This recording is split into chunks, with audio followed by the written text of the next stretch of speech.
Hello and welcome, and today I would like to introduce my moped. This is a Russian moped.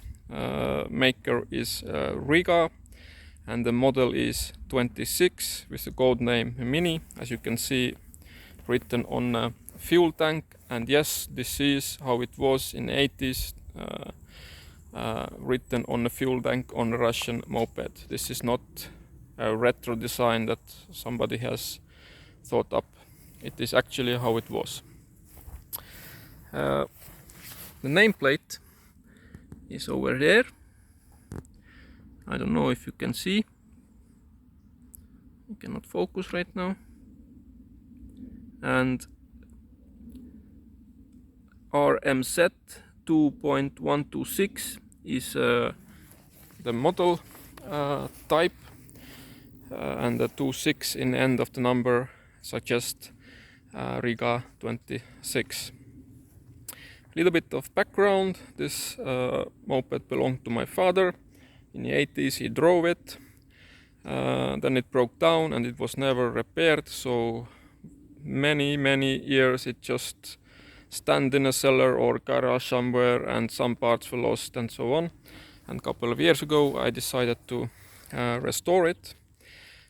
All the metal parts were sandblasted, primered, painted, chrome. It's not in such a good condition, but polished as much as possible because I wanted to use original parts.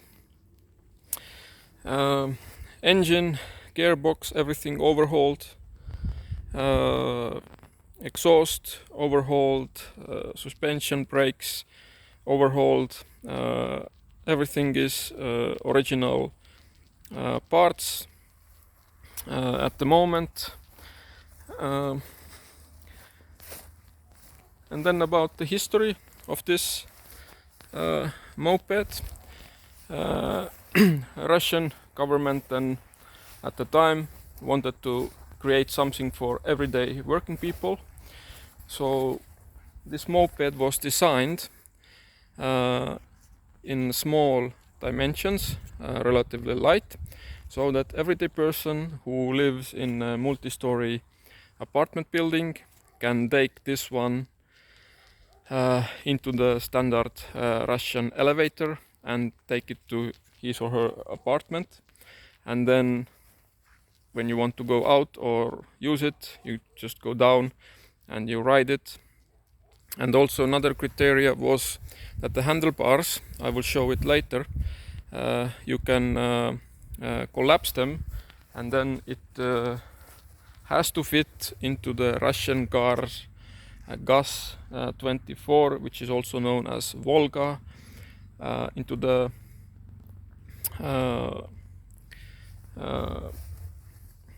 trunk, so that you can take it with you when you drive to your summer cottage or something like that. So this is why this type of moped was created. Then a little bit about the data of this moped. The length is about 1.5 meters. It's 74 centimeters wide, about 1 meter high.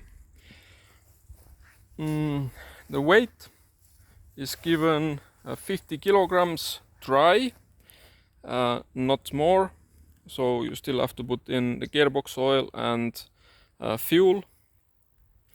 It can carry one person and 15 kilos of baggage. The maximum speed given according to manufacturer is 39.9 kilometers an hour, and when I registered this moped in my local government to be street legal, they gave this one as a speed limit of 40 kilometers an hour, and when I ride it in second gear, full gas, then on a speedometer it goes about 52. But is it also correct speed? I don't know, I haven't checked it yet. The fuel tank is 5.5 liters. The fuel consumption is given as 2.1 liters per 100 kilometers, not more. The engine, you can see here, it is engine type V50. It is one cylinder, two-stroke air-cooled engine. Cylinder bore is 38 millimeters. The stroke is 44 millimeters. Engine capacity is 49.8 cubic centimeters. Maximum power is given in RPM range of 4,400 to 5,200 RPM, and then it's 1.32 kilowatt. It's about 1.8 horsepower.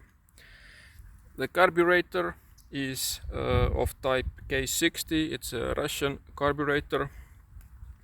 Air filter is on the other side here, and this is of paper element filter. Engine is started with the kickstarter on the left side. The fuel, originally it on the Russian times it ran on A76 octane fuel.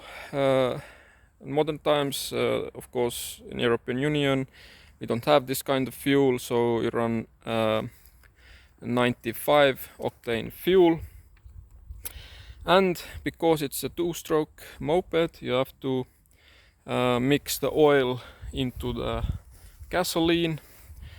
And manufacturer says that if engine is brand new or after complete overhaul, the mixture is 20:1, and when the engine has been run in, the mixture is 25:1.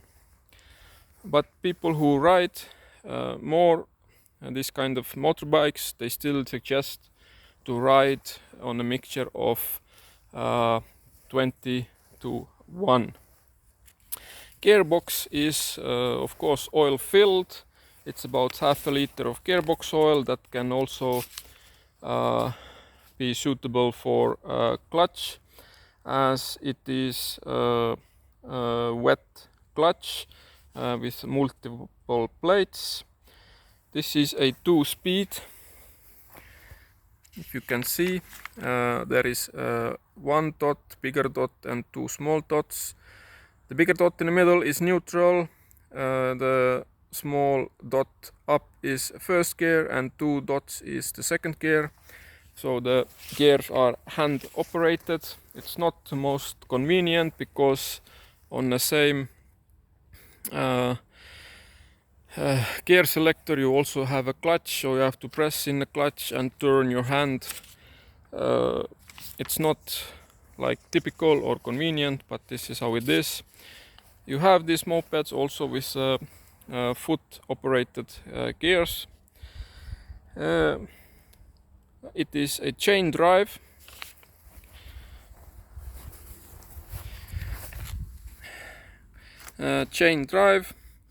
And then you also have chain guard. Why I'm pointing out the chain guard? Because this part is hell of the hard time to get.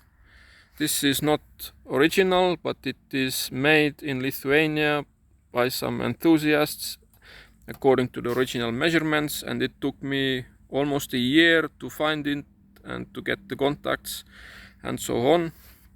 Just if anybody planning to restore it, that is one of the parts that is most difficult to find for some reason. For the rest, electrical system, you have the generator on the other side, and this is the electrical block that makes 6 volt, because all the lights and horn and everything is 6 volt on this moped.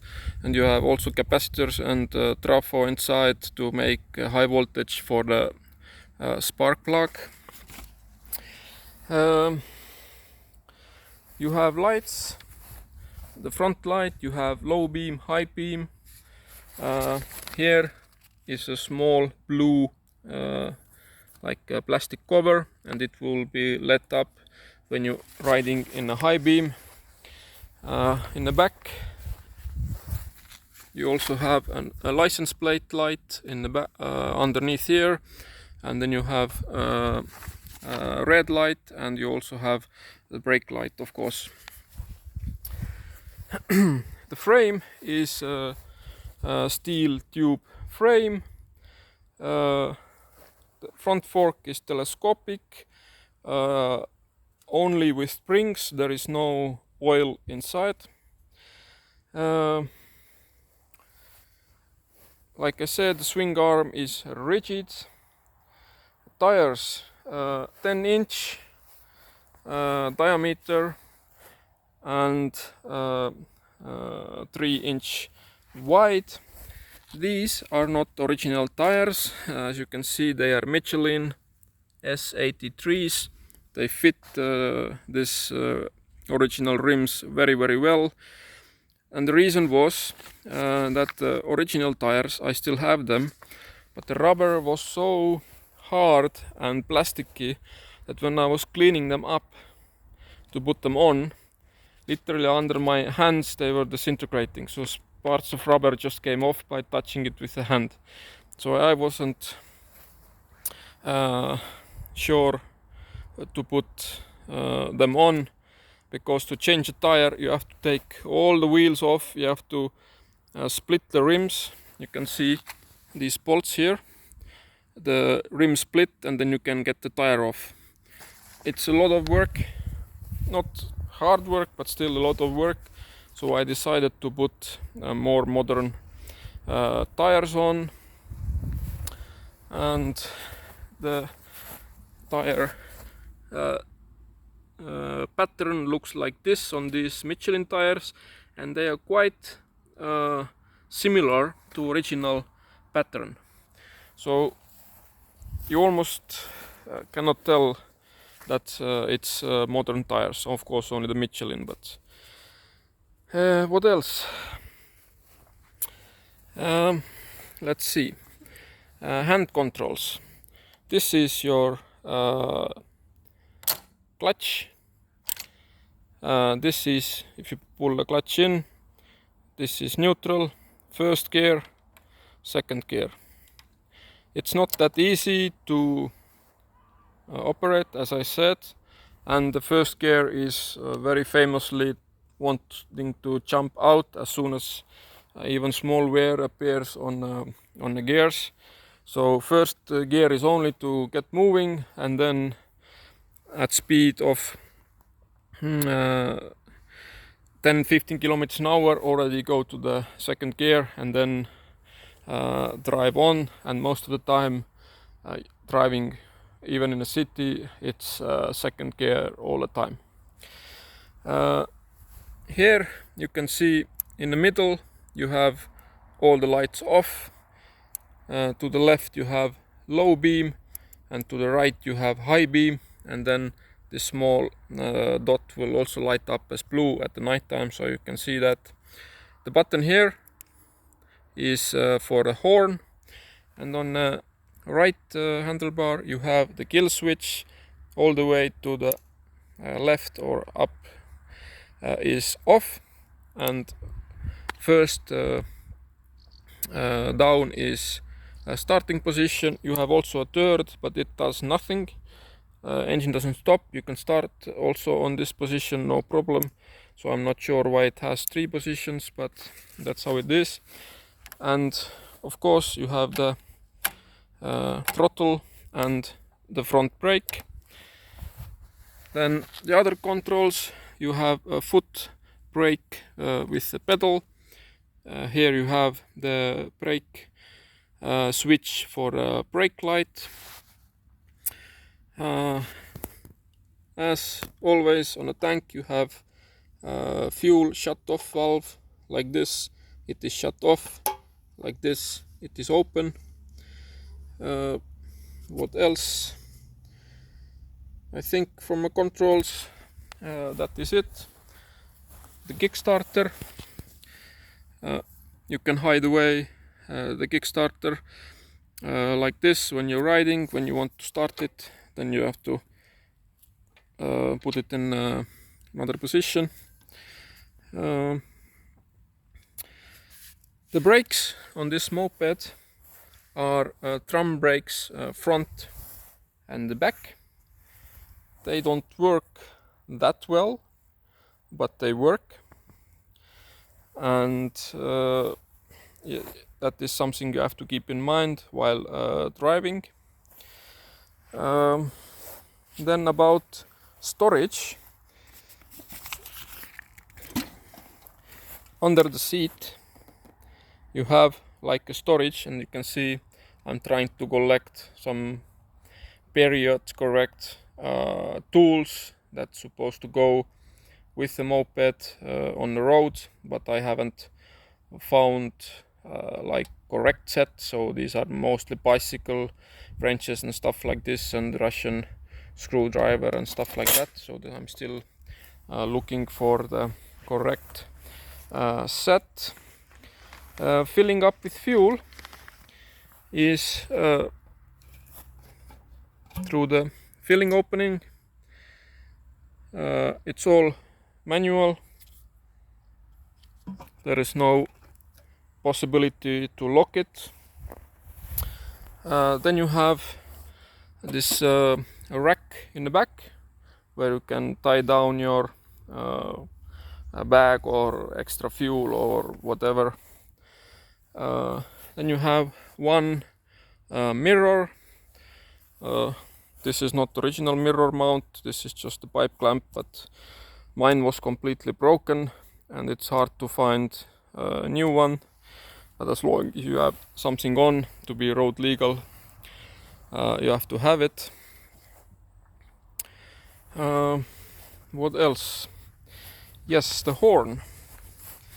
The horn is here. It's very weak. It works. It makes kind of buzzing sound, but in traffic I'm sure nobody can hear it. I think even the manually operated bicycle horn is more loud than this one. Then this is your instruments. You can only see your speed, you cannot see RPMs or anything like this. And this odometer inside the speedometer, it's from the factory, it's the original what was on this bike, which is great. And these you can find quite easily over the internet, that they are still for sale, brand new ones, used ones, and so on. Then before I said that you can collapse the handlebars, this is what these are for. You just release. Takes a little bit time. And you take the bolt out, and then you can collapse the handlebars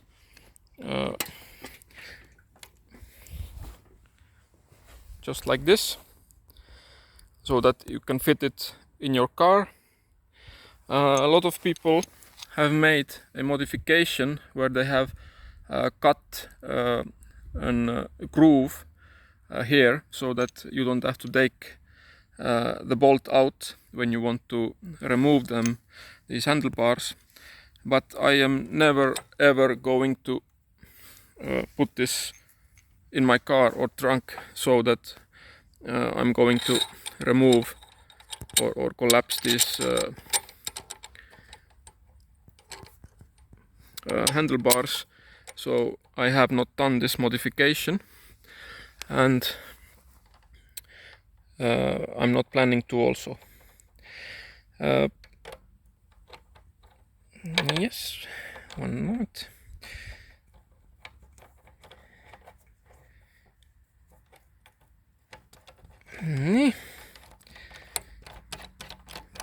And then you tighten it up and you are ready to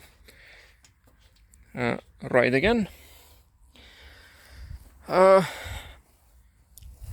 Maybe let's talk about cost of this.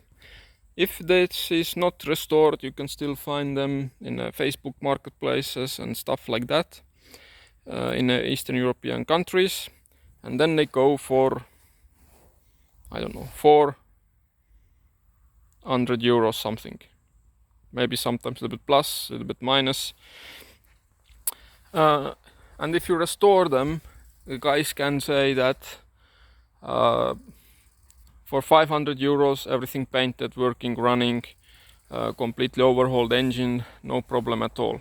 Because most of the parts actually are quite cheap, like gasket sets are 12-15 euros, some rubbers are maybe 2-3 euros, but if you find all the parts and you put small amounts together, they still add up. So for me, restoring this bike was just over 1,000 euros, which is a lot of money, but considering that I didn't have to buy the bike, then I'm still at the same ballpark if I would have bought the bike and then overhauled it. I have no plans to sell it at this point because it's fun to ride around, fun to talk about, and so on. So I'm keeping it for now, and still looking for some parts like this damaged chrome rim around the headlight. It needs some attention, but and stuff like this. But mostly it is complete and ready, and it is driving. So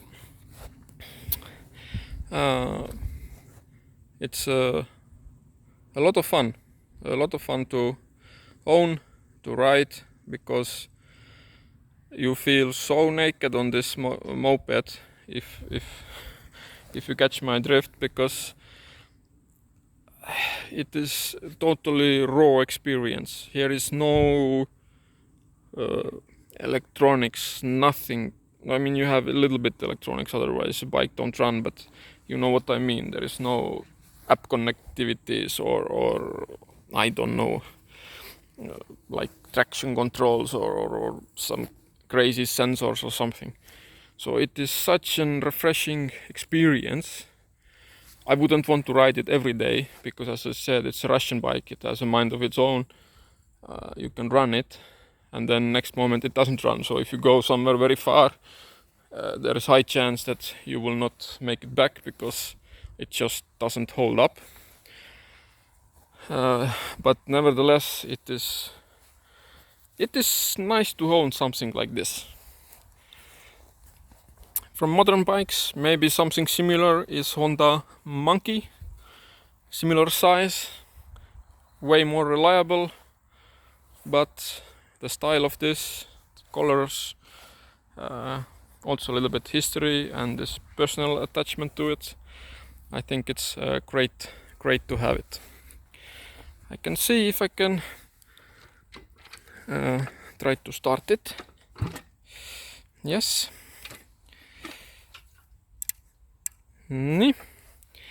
So as I said, kill switch to start position. We are in neutral.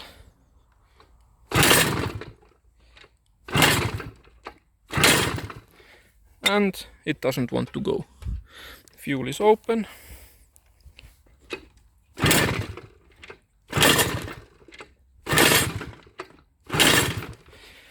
I just tried it here a couple of minutes ago, or before, not minutes, but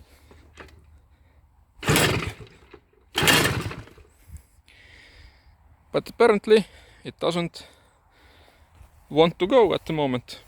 Who knows? Just have been riding it and now it doesn't start. Great. But nevertheless, if you see it or somebody owns it, go talk to the people, ask it for a ride. It is a different experience and great thing to have. Maybe as motorbikes reviews go, to talk about modifications. As you just saw, it didn't want to start. It needs a little bit fiddling again, and most often the problem is in the carburetor. So I'm trying to look modern carburetors that are more reliable. But the problem is there is not a lot of space here, so we have to really search. So far I haven't found that any that fits just by dimensions, but otherwise, yeah, modifications. I'm planning to put the mud flap here, maybe some box in the back that you can carry easily some stuff.